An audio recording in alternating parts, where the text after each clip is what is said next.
You are Locked On Braves Postcast, part of Locked On Sports Atlanta, your team every day.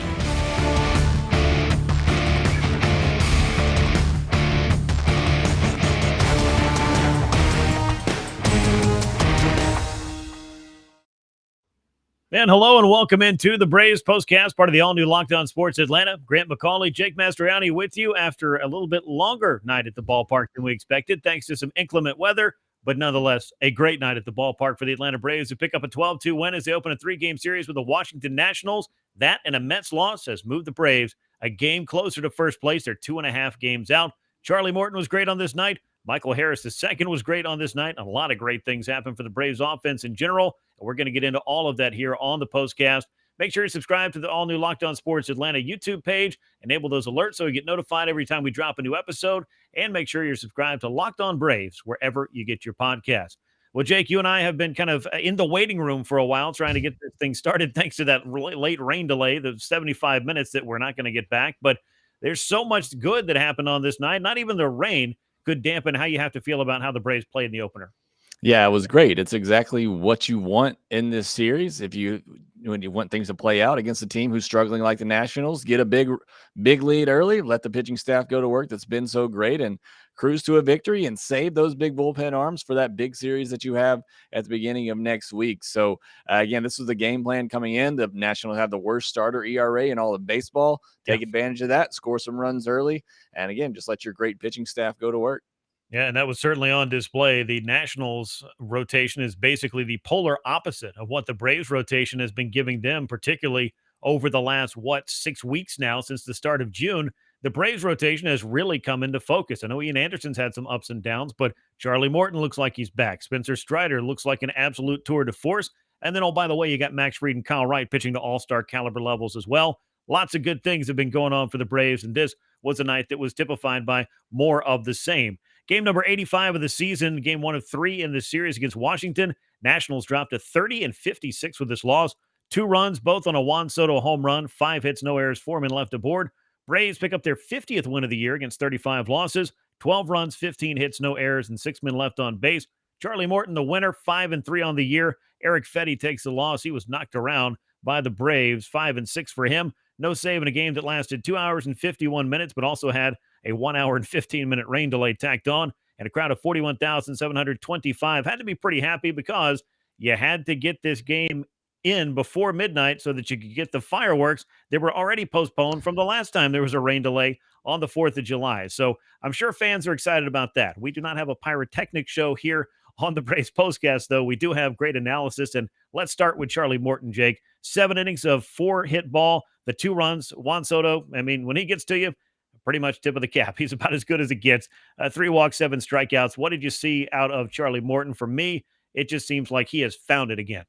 Yeah, absolutely. I mean, and look, your offense gives you a big lead that early in the game. You want Charlie to do exactly what he did, and that's go 7 innings and save the bullpen, especially after an extra innings game the night before. So for me, that was the biggest thing for Charlie is just, don't get in too many deep counts. Just go deep into the game, rest your bullpen. And that's what I love the most about him in this start. But I mean, he was still really good. Tons of swings and misses, 19 called strikes. So again, just being very efficient, pounding the strike zone. I know he had the walks in there as well, but again, just really good stuff from Charlie Morton. We're now at 5 starts in a row now where I think he's been very good. He had the one start in Philadelphia where struggled with command a little bit, but still battled through that start. So I think Charlie Morton is back. I think I'm ready to say that at this point. And I really love, again, what he did on Friday. The most is just giving the team a length and saving some of those bullpen arms. Yeah, he was able to do that, and the Braves, Brian Snitker, certainly appreciates it. And as you mentioned, it really helps set up not just the weekend, but the big series that is looming against the New York Mets. The Braves don't want to overlook the Washington Nationals. They want to win these games, get that momentum going, but they also want to have themselves, as rested and ready as you can be in the bullpen for a team like New York that can really test you, the likes of which the Braves are not seeing this weekend against the Nationals. Though, again, you can't overlook anybody because that's baseball. Any team can beat any other team on a given day, but for the Braves, today was their day. We'll talk more about the Braves offense, which in particular was highlighted by a whole bunch of home runs and a great night from Michael Harris II. Before we do that, though, I want to tell you about Coffee AM because coffee has never tasted so good. Coffee AM is an Atlanta-based small batch coffee roaster. If you go to coffeeam.com/lockedon today, you can take a look at their full menu of coffees and teas and gift sets. Something for everybody. That's coffeeam.com/lockedon. Use the code LOCKEDON at checkout. You'll get 15% off your order. Coffee AM, the best small batch coffee roaster in America.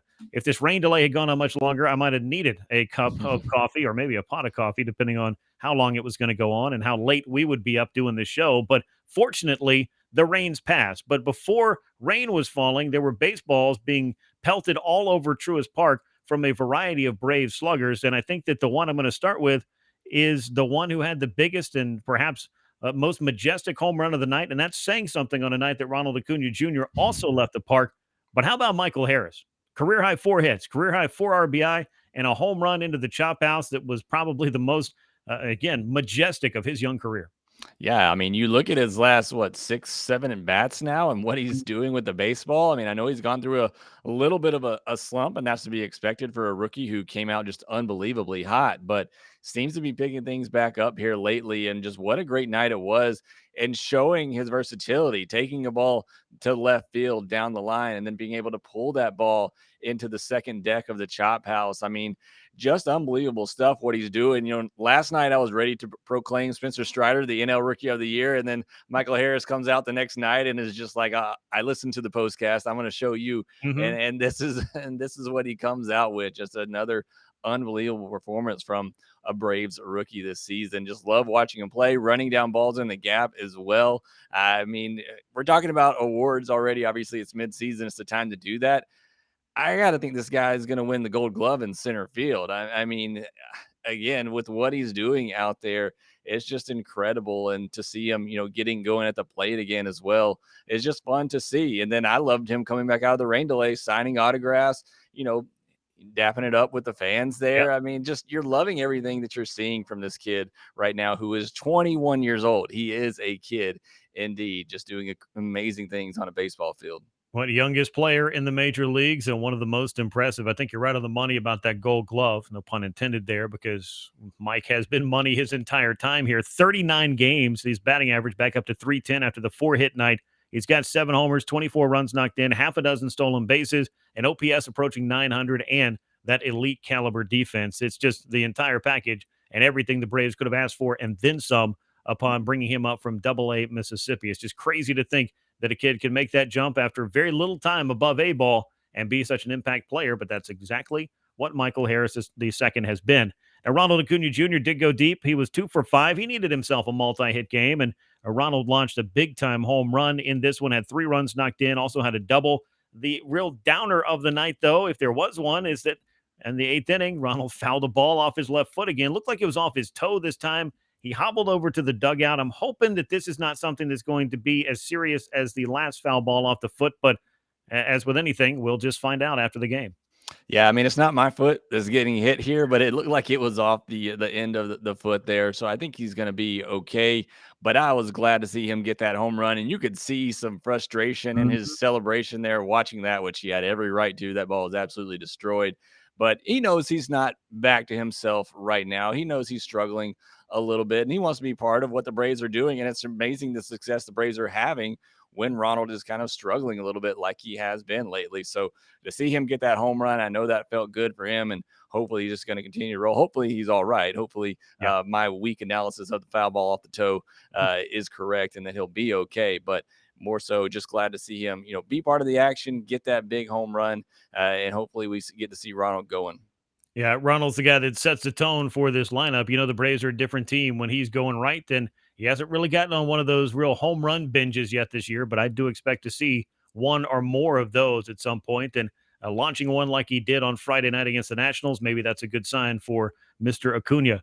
Matt Olson got the scoring started way back in the early part of the game, first inning, with a home run, his 13th of the year. He also picked up his 33rd double on the season. That matches Hank Aaron for the most doubles through 85 games in franchise history. It's also the most in Major League Baseball. And as I've often said, anytime you wear a Braves uniform and your name is next to Hank Aaron's name as far as an offensive accomplishment or a pace that you're on, that's the good stuff right there. And Matt Olson has found his way into that. William Contreras, my guy, Wild Bill, his 11th home run of the season. And Dansby Swanson, 3 hits in 5 trips. Did not get the All-Star starting nod, but Dansby's going to be out in LA as one of the All-Stars representing the Atlanta Braves. I have no doubt about that.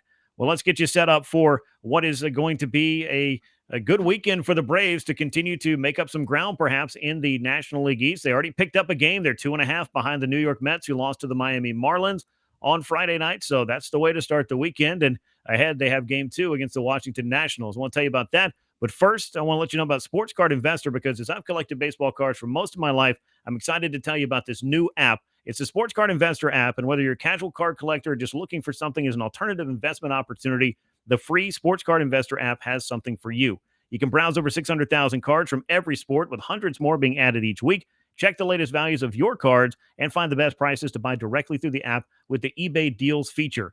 You can download the Sports Card Investor app today. It's available for free in the Google Play and Apple app stores, or go to sportscardinvestor.com/lockedon. You can find all the info there as well. Let's talk about game 2. It's the Braves. It's the Nationals. It's Saturday afternoon. Kyle Wright, 9-4, a 2.91 ERA. Patrick Corbin, 4-10 with a 5.68, but he has thrown the ball better lately. This, though, Jake, I think is the race for 10 wins between Kyle Wright and Max Fried. Kyle could be the first one to get there if he picks up one against the Nationals on Saturday. Yeah, last start cut short with the rain delay. Hopefully we're done with rain for a little bit, but never know this time of year. But I'm glad to see Kyle get back out there. I thought his start before that, he was starting to look more like himself, like he was in the early part of the season, and then obviously in that rain short start as well.